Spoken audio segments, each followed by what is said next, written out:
Hello all and welcome to my channel. My name is Al-Dahoud, and today I will be shifting gear a little bit. I won't be talking about real estate in the UAE. I will be discussing the US financial market and my decision that I've taken on Friday to permanently exit my investments in the US. Just to give you a little bit of background, my investments there are mostly in mutual and ETFs.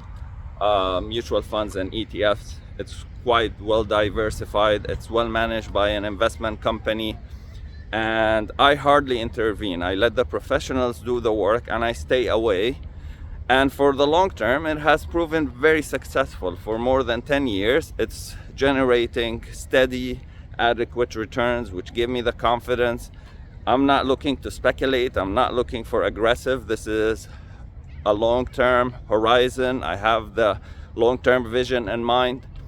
So I've never taken any aggressive action. I kind of let it operate and stayed away. But on Friday, I decided to permanently exit.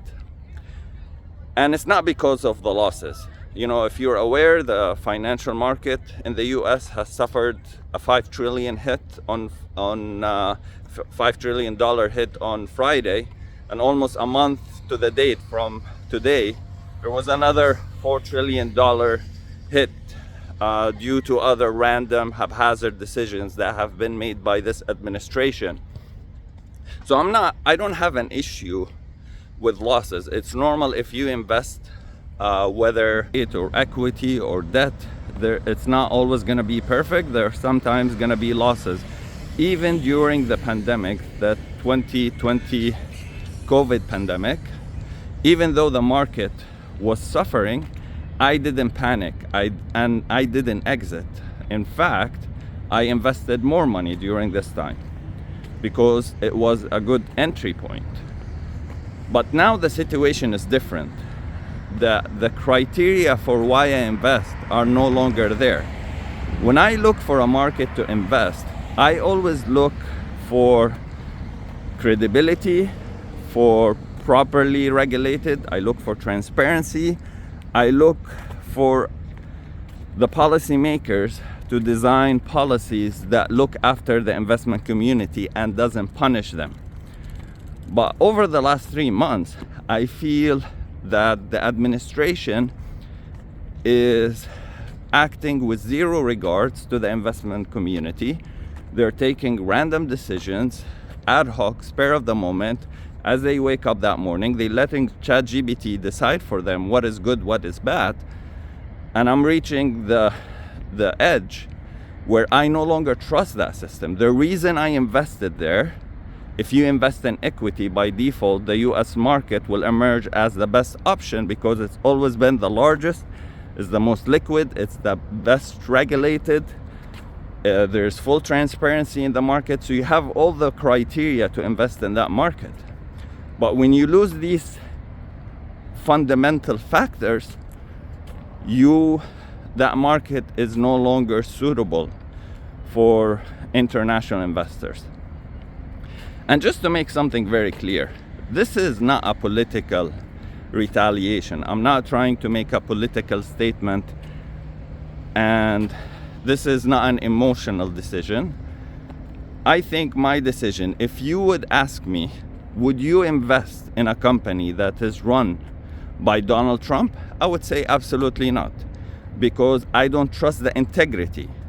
So if you operate a country as you would operate a company, then we lost all the necessary checks and balances to trust that system. And that trust is gone, and it will take a lot for me to retrust that system again and to deploy more money. So this is just a quick recap. This has been taking most of my thinking over the last 48 hours.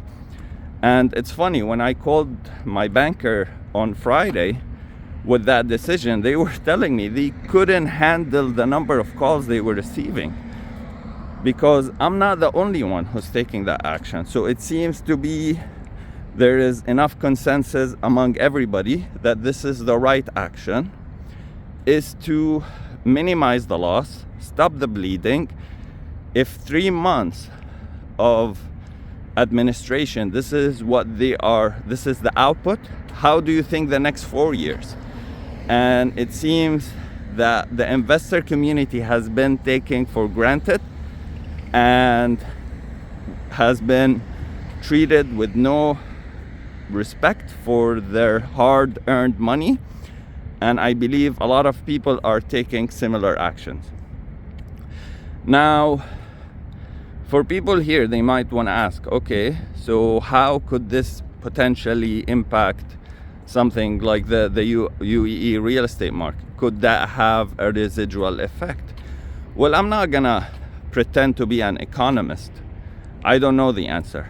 But listening to the experts, some of them have highlighted this could be a potential positive for people investing in the UAE real estate, for the simple reason, if a lot of people are losing confidence in some Western markets, they will start looking for alternatives. They will look for alternatives to deploy their money, but more importantly, to set up businesses where they can freely trade with the international world with no effect, childish like behavior. They will look for something that is more trustworthy. They will look for something that operates with stability, and they will look for a lot of options. And I believe the UAE will emerge as a better option than most other places. And you could see a potential surge of investors and business leaders looking to set up operations, and entrepreneurs looking to set up businesses in different geographies which are business friendly, which acts with complete respect for the investor community. And you could potentially see a movement, especially when you look in the UAE real estate market. There has been hardly any US investors looking to buy here, and the game could change. US wealthy individuals could look to diversify their portfolios. They could potentially look to exit and look for geographies which give them better trading opportunities with the rest of the world, and somewhere which is centrally located. So who knows, maybe this is a good from a real estate perspective in the UAE, but only time will tell. So with that, I leave you all. Thank you again for checking my channel.